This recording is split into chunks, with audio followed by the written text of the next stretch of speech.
M Kumar mathematics classes.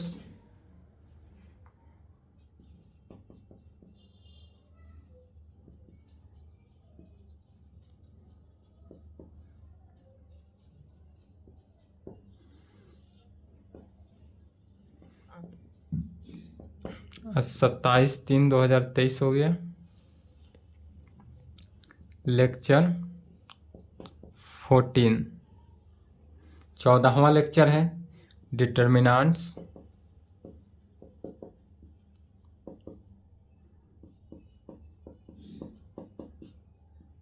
सारणी क्या चल रहा था? डिटर्मिनेंट सारणी। इसमें हमने थ्योरी दे दिया था इन्वर्स किसी भी, यदि कोई मैट्रिक्स ए दिया हो उसका ए इन्वर्स निकालना बता दिए थे, एडजॉइंट निकालना बता दिए थे। एडजॉइंट निकालना और ए इन्वर्स निकालना, अर्थात आज का जो क्लास है वह लेक्चर 13वां लेक्चर जो कंप्लीट है उसी लेक्चर पे आधारित आज का पूरा क्लास होगा। आज का कल का 2 दिन का क्लास जो है वह पूरा लेक्चर के आधारित होगा। चलिए तो इसमें देखते हैं NCERT book, NCERT book exercise 4.5, exercise 4.5 का क्वेश्चन। एक्सरसाइज 4.5 में बोल रहा है question, find adjoint of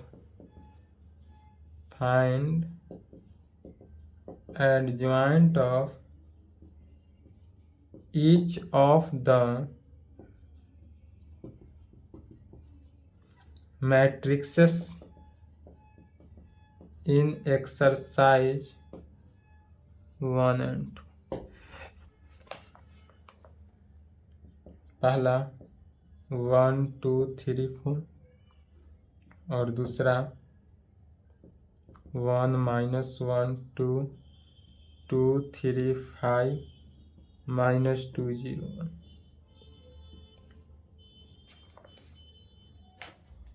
question पहले समझे उसके बाद आंसर देखेंगे। क्वेश्चन है find adjoint of each of the matrixes in exercise 1 and 2। इस एक्सरसाइज में 1 और 2 क्वेश्चन में क्या निकालना है? एडजॉइंट निकालना है। तो इसका एडजॉइंट निकालना है। पहला क्वेश्चन दिया हुआ है 2/2 में, दूसरा क्वेश्चन 3/3 में। तो इसका सॉल्यूशन देखते हैं, क्वेश्चन लिख लें।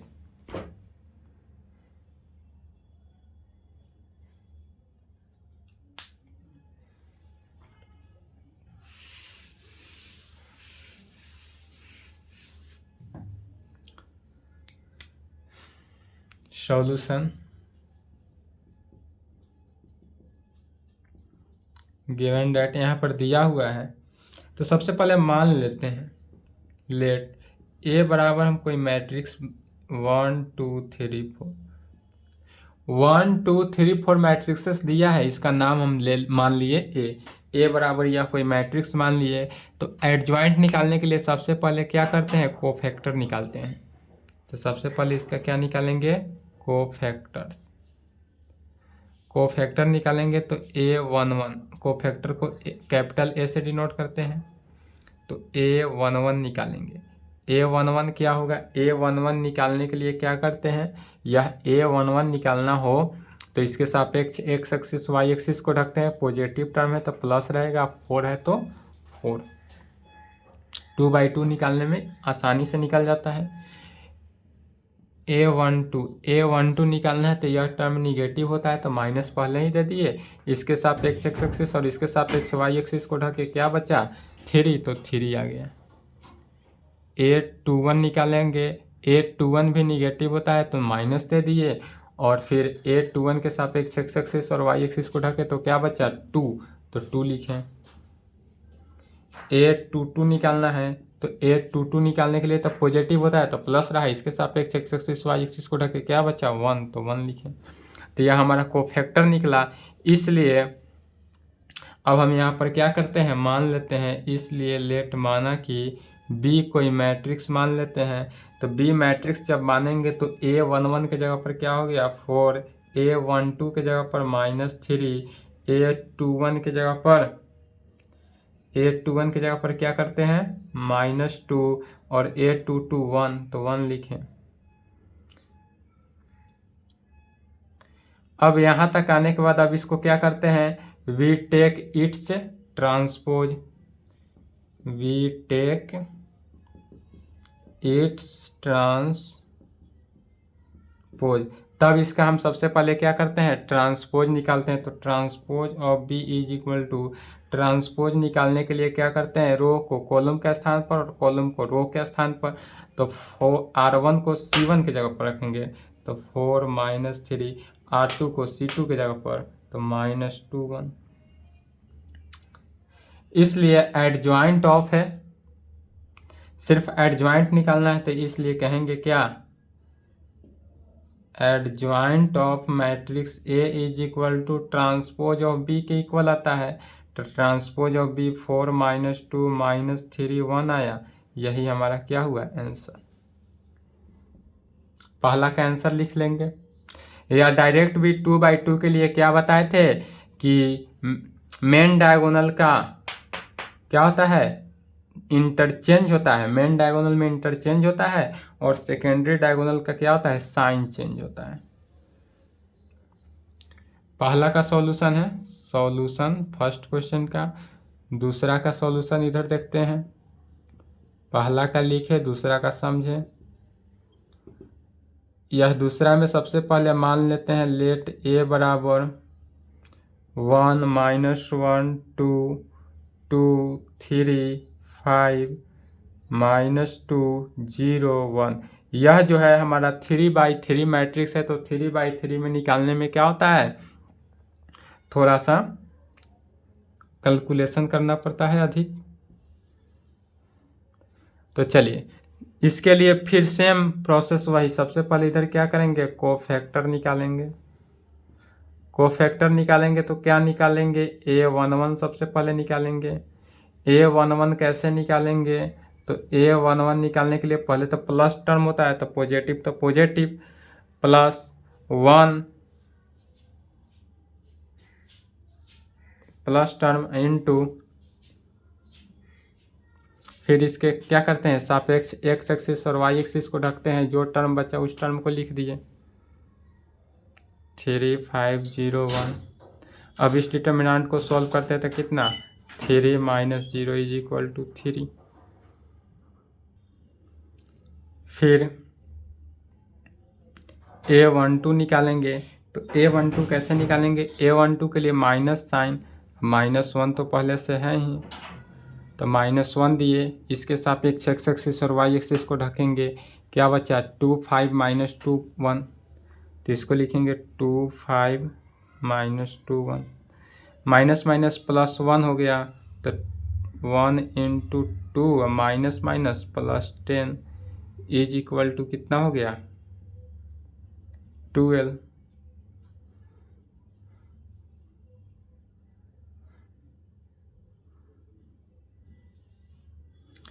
A13 निकालेंगे। A13 कैसे निकालेंगे, तो A13 पॉजिटिव होता है, तो +2 इंटू इसके सापेक्ष एक्स एक्सिस वाई एक्सिस को ढकना है। तो क्या बचा, 2 3 - 2 0, 2 3 - 2 0 का term is equal to 2 into 0 के साथ मल्टीप्लाई किए 0 minus minus +6 is equal to 12 निकला। इधर वाला लिख लिया फर्स्ट क्वेश्चन का आंसर।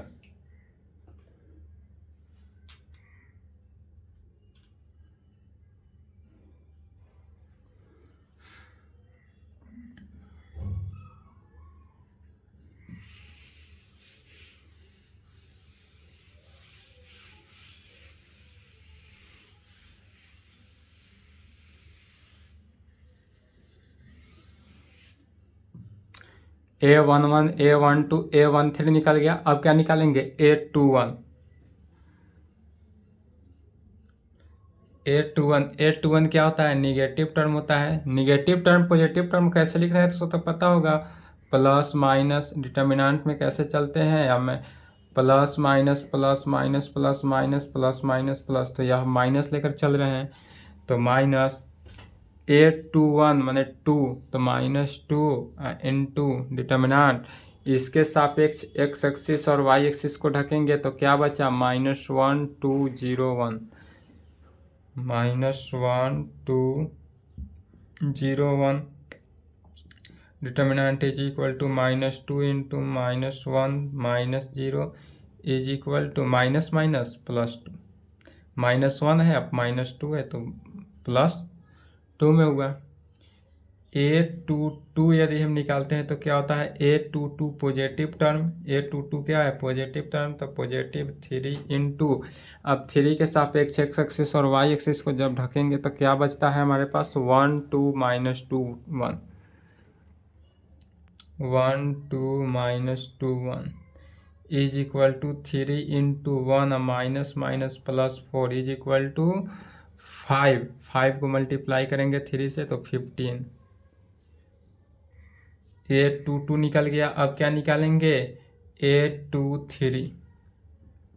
A23 फिर निगेटिव टर्म 5 है तो 5 दिए, और डिटर्मिनेंट क्या, इसके सापेक्ष एक्स एक्सिस और वाई एक्सिस को रखे तो क्या बचा, 1 -1 -2 0 1 -1 -2 0 के टर्म में is equal to -5 into 0 minus minus plus और फिर माइनस, तो -2 माइनस माइनस फिर प्लस मल्टीप्लाई हुआ तो 10।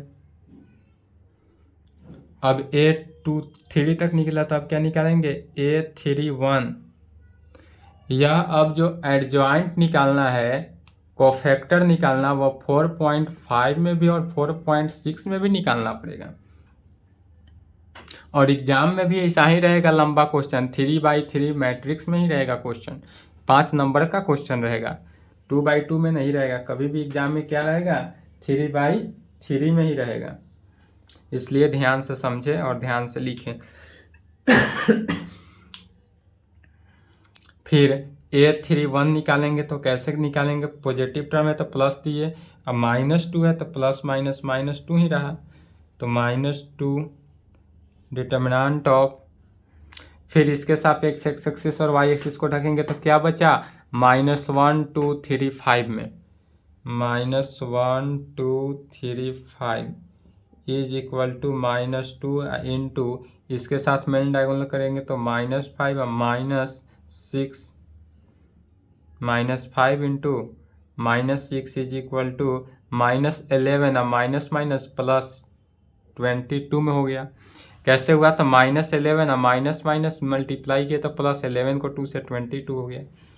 A32 क्या निकलेगा, तो A32 निगेटिव टर्म, तो माइनस निगेटिव, 0 है तो 0, कुछ भी निकालेंगे तो 0 ही आएगा।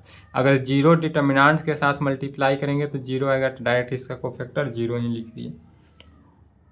फिर A33 निकालेंगे तो A33 पॉजिटिव टर्म, तो पॉजिटिव 1 इंटू 1, फिर इसको इसके सापेक्ष एक्स एक्सिस और वाई एक्सिस को ढकेंगे तो क्या बचा, 1 -1 2 3, तो लिखेंगे 1 -1 2 3 is equal to 1 into main diagonal को मल्टीप्लाई किए 3 माइनस माइनस +2 के साथ इज इक्वल टू 5। अब हमको कोफैक्टर पूरा निकल गया। पहले यहाँ तक लिखें, यहाँ तक कंप्लीटली लिख लें, उसके आगे देखते हैं।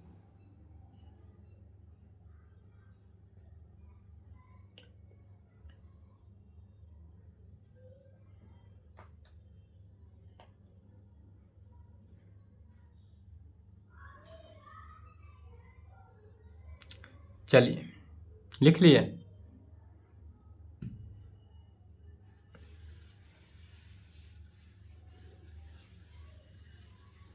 यहाँ से लिखना था, फर्स्ट पेज यह है, सेकंड पेज यह है, फिर थर्ड पेज यहाँ से शुरू हो रहा है।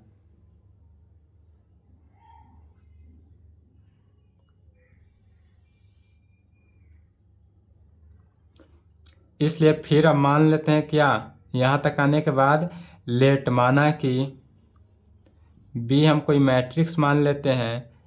क्या बी मैट्रिक्स होगा, तो कोफैक्टर जो निकला है उस कोफैक्टर के वैल्यू से बी मैट्रिक्स निकलेगा।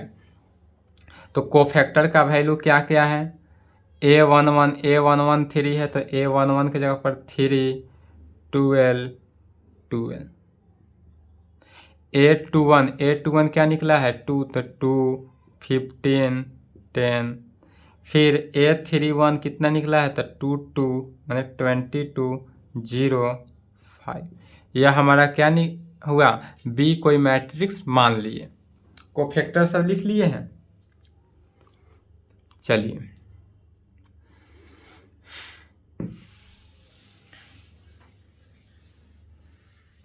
यहाँ तक आने के बाद क्या करते हैं, वी टेक इट्स ट्रांसपोज। अब इसका प्रत्येक क्वेश्चन में यह जो रूलिंग लेकर चल रहे हैं सेकेंड क्वेश्चन, आपका प्रत्येक क्वेश्चन इसी रूल से चलते जाएगा। प्रत्येक क्वेश्चन जितना भी सॉल्व होगा, एनसीईआरटी अदर बुक कोई भी क्वेश्चन बनाइए, यही रूल लेकर चलना होगा। क्या क्या चलेंगे, तो वी टेक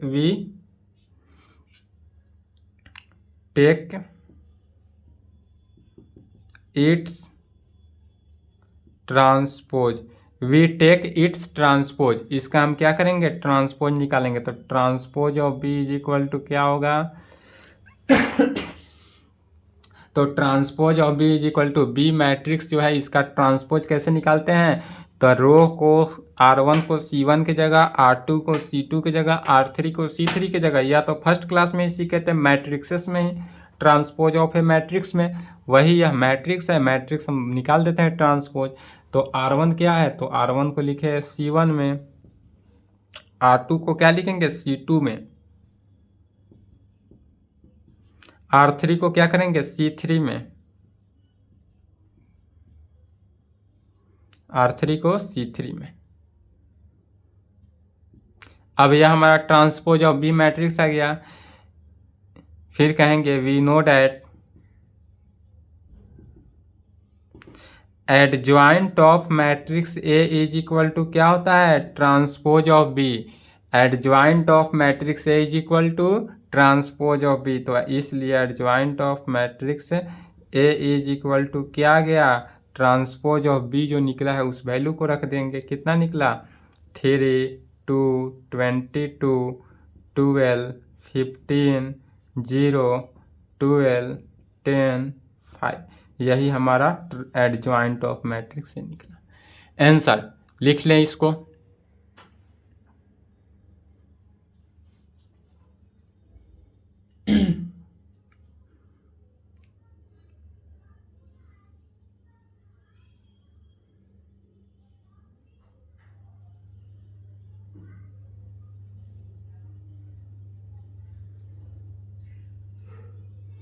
चलिए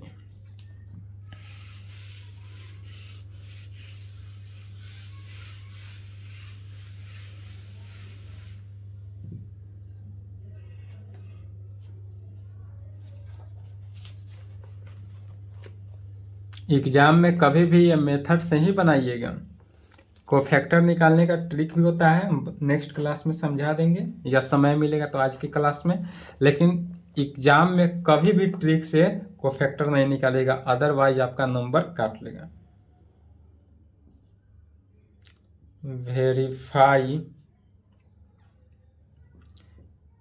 ए into adjoint of A is equal to adjoint of A into A is equal to determinant of A into I.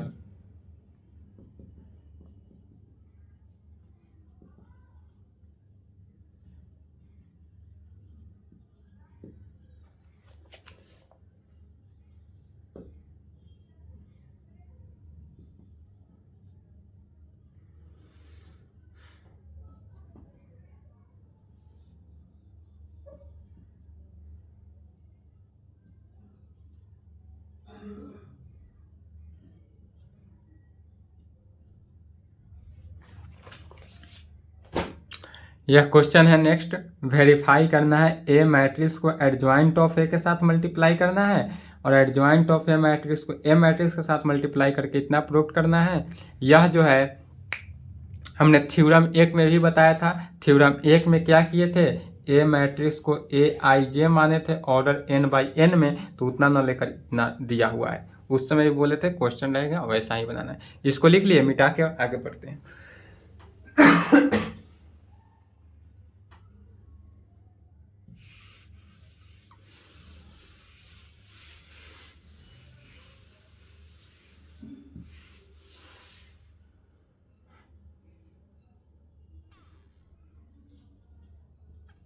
Solution तीसरा नंबर का, सबसे पहले क्या करते हैं, मान लेते हैं, लेट माना कि ये मैट्रिक्स हम इसको कर देते हैं 2 3 -4 -6, 2 3 -6 4 -6 में। अब इसका क्या करते हैं, एडजॉइंट निकालने के लिए डायरेक्ट से भी निकाल सकते हैं या कोफैक्टर भी निकाल सकते हैं।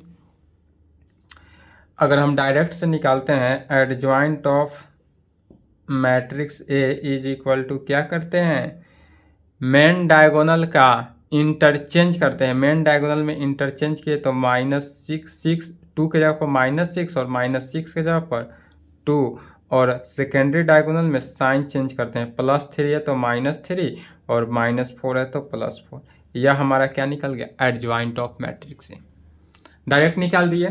क्या किए हैं, तो मेन डायगोनल में बताए थे नोट करके कि मेन डायगोनल का क्या करते हैं, इंटरचेंज करते हैं। इंटरचेंज माने अदला बदली, यहाँ के A11 को A22 में रखेंगे और A22 को A11 में रखेंगे, और सेकेंडरी डायगोनल में क्या करते हैं, साइन चेंज करते हैं। तो एडजॉइंट ऑफ मैट्रिक्स से निकल गया इस प्रकार से। अब इसको क्या करें, लेकिन एग्जाम में इस प्रकार से नहीं बनाइएगा, नहीं तो नंबर कट सकता है आपका। एडजॉइंट उसमें एग्जाम में क्या करिएगा, कोफैक्टर के अनुसार ही बनाइएगा, या 2 नंबर के लिए 2/2 में देगा और 5 नंबर के लिए 3/3 में देगा। तो चलिए, एक हम एडजॉइंट निकाले हैं डायरेक्टली, लेकिन प्रत्येक क्वेश्चन हम खुद सॉल्व करेंगे। आपको किससे, कोफैक्टर निकालने के ट्रिक्स मेथड से ही सॉल्व होगा।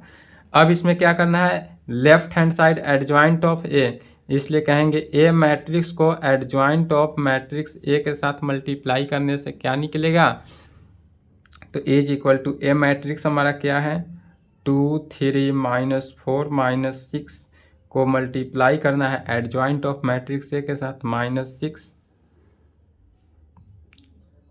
-3 4 2 के साथ इज इक्वल टू, अब इसको मल्टीप्लाई करेंगे तो क्या आएगा, डायरेक्टली दो मैट्रिक्स का मल्टीप्लिकेशन, R1 को C1 के साथ तो 2 को 6 के साथ, 2 को 6 के साथ तो -12 और 3 को 4 के साथ तो +12। R1 को C2 के साथ, 2 को -3 के साथ तो -6, 3 को 2 के साथ तो +6, R2 को C2 के साथ, R2 को C1 के साथ तो -24 -24, फिर R2 को C3 के साथ, R2 को C2 के साथ माइनस माइनस प्लस हो जाएगा 12 और -2।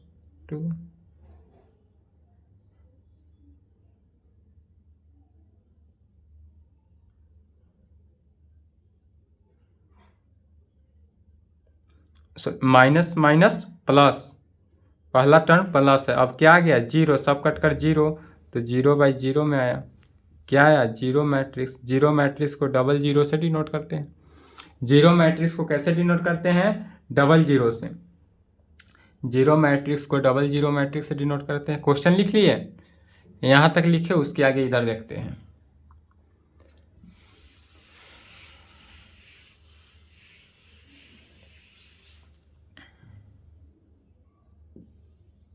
दूसरा में क्या निकालना है, एडजॉइंट ऑफ मैट्रिक्स ए को ए के साथ। अब निकालेंगे क्या, तो एडजॉइंट ऑफ मैट्रिक्स ए में ए मैट्रिक्स के साथ मल्टीप्लाई करना है, तब क्या होगा, तो एडजॉइंट ऑफ मैट्रिक्स से कितना है, -6 -3 4 2 को किसके साथ मल्टीप्लाई करना है, ए मैट्रिक्स के साथ, 2 3 -4 -6। दोनों में क्या है, चेंजिंग है। इसमें ए मैट्रिक्स को एडजॉइंट ऑफ मैट्रिक्स ए के साथ किए हैं मल्टीप्लाई, और इसमें एडजॉइंट ऑफ मैट्रिक्स ए को ए मैट्रिक्स के साथ किए हैं, तब यह किसके इक्वल आएगा, इज इक्वल टू R1 को C1 के साथ तो 6 को 2 के साथ तो -12 माइनस माइनस +12, फिर R1 को C2 में, R1 को C2 के साथ -18 माइनस माइनस +18, फिर R2 को C1 के साथ, R2 को तो 4 to 8 -4 to 8, फिर R2 को C2 में तो 12 -12 में, फिर यह भी कैंसिल होकर क्या बना, बचा 0 0 0 0, अर्थात यह क्या बना, जीरो वेक्टर, जीरो मैट्रिक्स। तो जीरो को 2 बार में डिनोट किए तो जीरो वेक्टर। LHS भी आ गया, मिडिल टर्म भी जीरो आया। अब RHS निकालने के लिए सबसे पहले क्या करना है, तो डिटर्मिनेंट ऑफ ए हमको प्रूव क्या करना था, एडजॉइंट प्रूव करना था, A matrix into adjoint of matrix A is equal to adjoint of matrix A into matrix A is equal to determinant of A into identity matrix. तो अब इस A matrix का determinant, इस matrix का determinant निकालेंगे सबसे पहले। तो determinant of A is equal to 2 3 -4 -6 का डिटर्मिनेंट निकाल रहे हैं। तो इसका डिटर्मिनेंट निकालेंगे तो कैसे आएगा, तो -12 minus minus +12 is equal to 0। तो डिटर्मिनेंट ऑफ ए में आइडेंटिटी मैट्रिक्स अगर हम मल्टीप्लाई करें, मतलब 0 में आई से, तो यह क्या आ गया, 0 के बराबर आ गया, अर्थात 0 मैट्रिक्स के बराबर आ गया। तब 0 0 आ गया, इसलिए क्या कहेंगे, एडजॉइंट ए मैट्रिक्स, इसलिए ए मैट्रिक्स को into adjoint of matrix A के साथ मल्टीप्लाई करें, या एडजॉइंट ऑफ मैट्रिक्स ए को मैट्रिक्स ए के साथ मल्टीप्लाई करें, तो वह determinant of A into identity matrix के ही इक्वल आता है। यहाँ पर क्या होता है, यह प्रूव्ड। समझे, समझने में कहीं से भी कोई डाउट? ओह सॉरी, हम उल्टा बना दिए प्रोसेस, इधर से इधर आ गए हैं। पहले ध्यान से समझ ले, लिखने के क्रम में भुलाइएगा नहीं, जैसे जैसे हम बनाए थे वैसे वैसे ही आइएगा। उल्टा प्रोसेस से, माने प्रोसेस सही है, उल्टा कंडीशन से बनते आ गया है। यह पेज नंबर 1 हुआ, फिर यह पेज नंबर 2 हुआ, और यह पेज नंबर 3 हुआ। यहाँ पर लिख देते हैं पेज 1, पेज 2,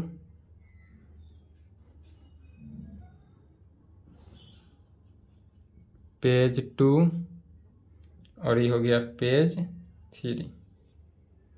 चलिए इसको लिख ले, वीडियो रोक कर लिखे या स्क्रीनशॉट ले लें।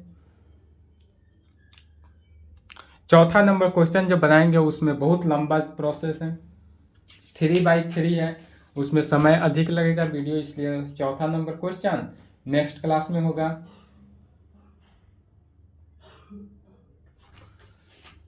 चौथा नंबर क्वेश्चन नेक्स्ट क्लास में। अब कोफैक्टर निकालने का हम एक ट्रिक बता देते हैं आपको।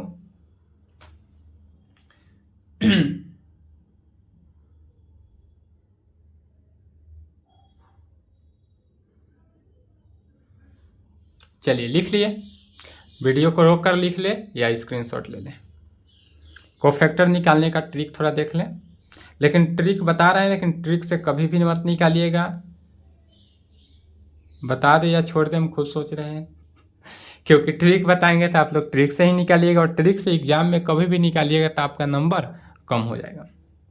क्योंकि एग्जाम में ट्रिक नहीं, एग्जाम में मेथड चलता है, और ये बिहार बोर्ड है चाहे CBSE बोर्ड, किसी भी बोर्ड में ट्रिक नहीं चलता है। ट्रिक जो है वो आपको सिर्फ और सिर्फ जनरल कंपटीशन में ही चलेगा, ISC में नहीं। ISC में मेथड, ISC हुआ, BSc हुआ, चाहे BTech हुआ, सब में क्या होगा, मेथड ही होगा, ट्रिक नहीं चलेगा।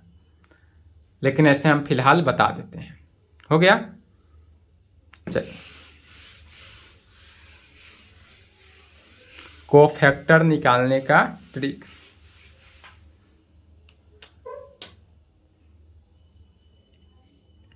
यदि मान लीजिए कि हमारे पास कोई मैट्रिक्स A इस प्रकार से, A11, A12, A13,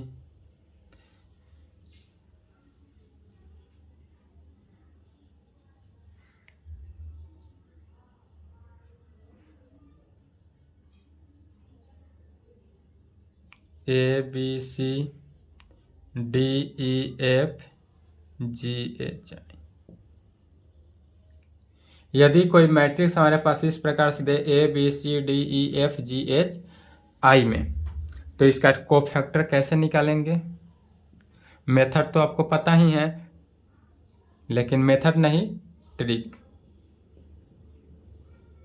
फिर भी बता रहे हैं, ट्रिक बता रहे हैं, फिर भी आपको सचेत कर रहे हैं कि एग्जाम में ट्रिक से कभी नहीं बनाइएगा क्वेश्चन। यह आपको ऑब्जेक्टिव के लिए आएगा, चाहे आप जब अदर एग्जाम देने जाइएगा तब आपको काम आएगा। आईएससी के लिए नहीं होगा ट्रिक, ठीक है। आईएससी में कभी भी ट्रिक का इस्तेमाल नहीं करिएगा।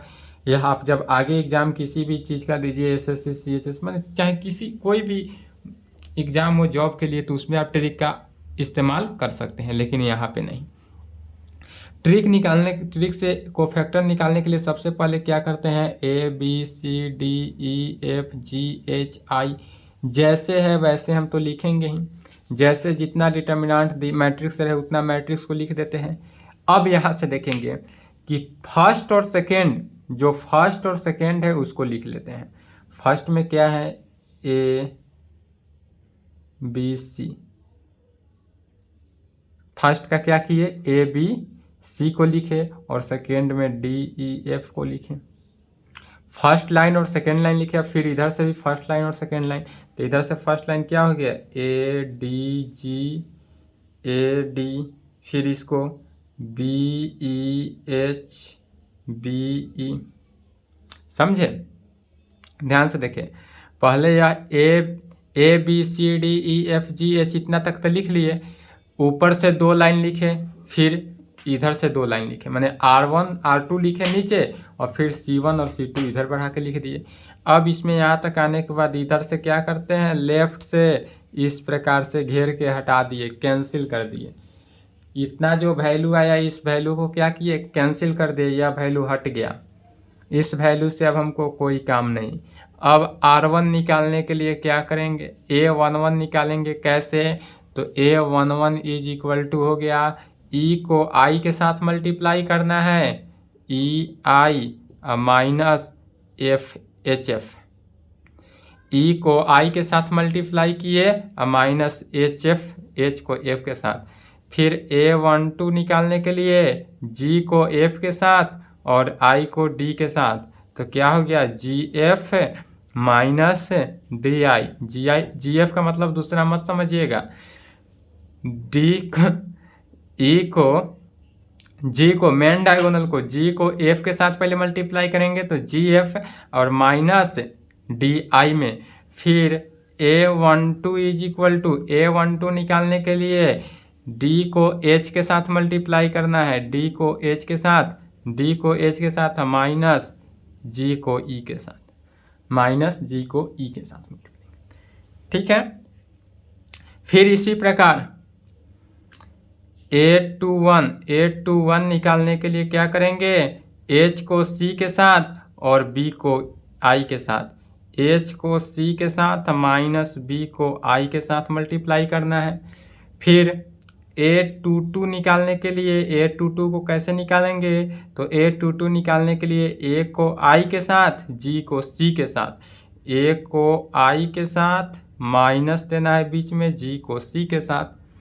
फिर A23 निकालेंगे। कैसे, तो A23 निकालने के लिए G को B के साथ माइनस A को H के साथ, G को B के साथ करेंगे माइनस H को A के साथ मल्टीप्लाई करेंगे, ठीक है। A22 निकालने का डायरेक्ट ट्रिक है यह। फिर यहाँ पर देख लेते हैं, A31 निकालने के लिए क्या करेंगे, तो B को F के और E को C के, तो B को F के साथ मल्टीप्लाई करेंगे और माइनस E को C के साथ मल्टीप्लाई करना है, माइनस E को C के साथ, B को F के माइनस E को C के। यहाँ पर BF का मतलब अदर ना समझिएगा। एक बार का बात है, जब हम क्लास में पढ़ा रहे थे तो GF और BF को देखकर सब हंसने लगा था, बोल रहा था गलत बात। ये सब मत समझिए, पढ़ाई पर फोकस करिए, वो सब बात छोड़िए। B को F के साथ माइनस E को C के साथ करना है। फिर A32 निकालने के लिए क्या करेंगे, तो C को D के साथ, F को A के साथ, तो CD माइनस A को F के साथ। फिर A33 कैसे निकालेंगे, तो A33 निकालने के लिए A को E के साथ, D को B के साथ, A को E के साथ माइनस D को B के साथ मल्टीप्लाई करना है। सेम ऐसा ही करते जाना है, तो क्या आपका कोफैक्टर निकल गया। यह सब के सब A11 निकला, A12 निकला, A13 निकला, A21 निकला, A22 निकला, A23 निकला, A31 निकला, A32 निकला, A33 निकला। तो ऐसे इस प्रकार से आपका क्या हो गया, कोफैक्टर निकल गया। तो यह कोफैक्टर निकालने का ट्रिक था। इससे भी निकालिएगा तो आपका आंसर करेक्ट ही आएगा, बट आप अदर एग्जाम में निकालिए, फिर भी बोल रहे हैं अदर एग्जाम में निकालिए। आईएससी के जब एग्जाम दीजिएगा आप 2024 में, तो आप भूल कर भी एक कोफैक्टर का ट्रिक मत आजमाइएगा।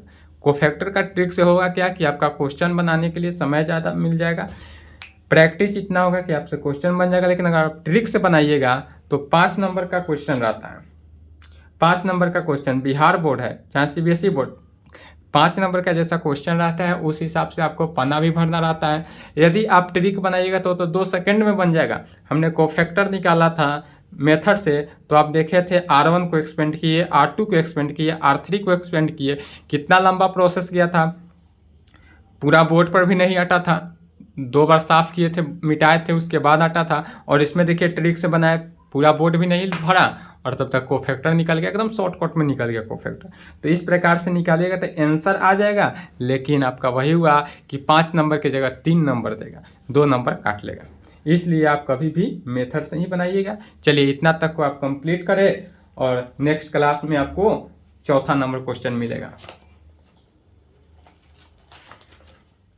इतना तक को लिख लें, समझ लें, कहीं से कोई डाउट हो तो पूछ लेंगे कमेंट करके, और वीडियो को लाइक शेयर कमेंट जरूर करें।